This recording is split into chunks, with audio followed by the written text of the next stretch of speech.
And a very good morning to you. It is the 4th of May, Tuesday morning, 2021. And this is your friend Angus Buchan with a thought for the day. If we go to the Word of God, to the book of Ephesians, chapter 6 and verse 17. And the sword of the Spirit, which is the Word of God. That is the only weapon that the Lord gave us to defend ourselves with, because it's the only weapon we need. In a time when fear and uncertainty is just going around the world like a cancer, this is the time to use the Word of God. Jesus himself, when he was tempted in the desert, he said to the devil, "It is written." That's how he defended himself. The Word, he puts the Word above everything. It is written. Any doubter that says to you, "Show me this Jesus," you're always talking about, give him a Bible. I remember visiting a Muslim's house a while back, and I sat in his beautiful lounge. I had my Bible with me. I put it on the carpet next to my chair, and he came in with the tea and he said, "Please don't put that book on the floor. Put it on the coffee table." The Word of God. It's alive.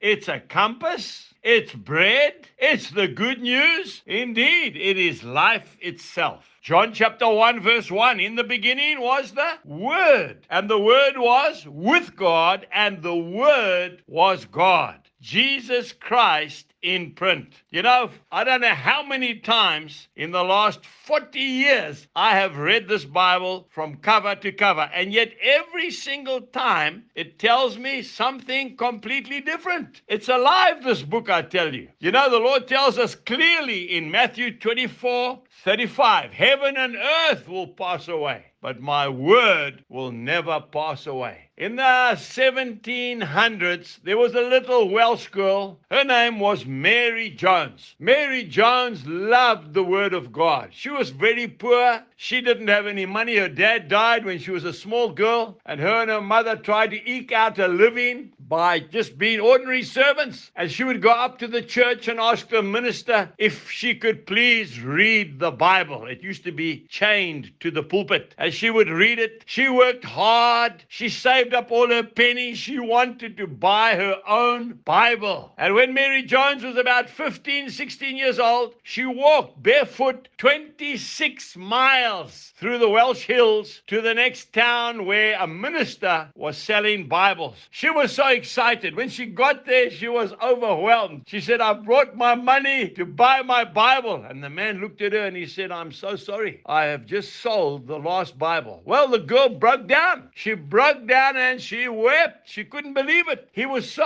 overwhelmed by her desire to own her own Bible that the minister gave her his own Bible. But you know, out of that incident, the Bible Society was born, because these men realized that people need the Word of God. And they said, if for Wales, why not for the kingdom? And if for the kingdom, why not for the world? Use the Word of God. It'll give you strength and power and peace of mind. Have a wonderful day. God bless you, and goodbye.